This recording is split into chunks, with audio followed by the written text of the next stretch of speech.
سيبوه يتكلم. كنت متصور ده مهرجان بتاع افلام سينمائيه. طلع ده مهرجان بتاع بزاز ومؤخرات.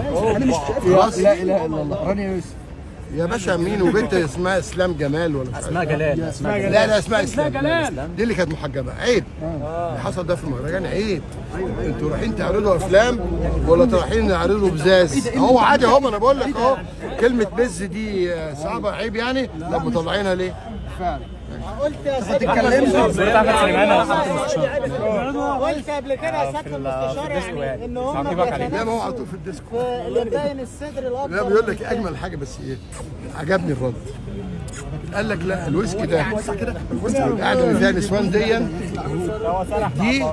كانت السنه اللي فاتت، يعني نزل السنه اللي فاتت عادي.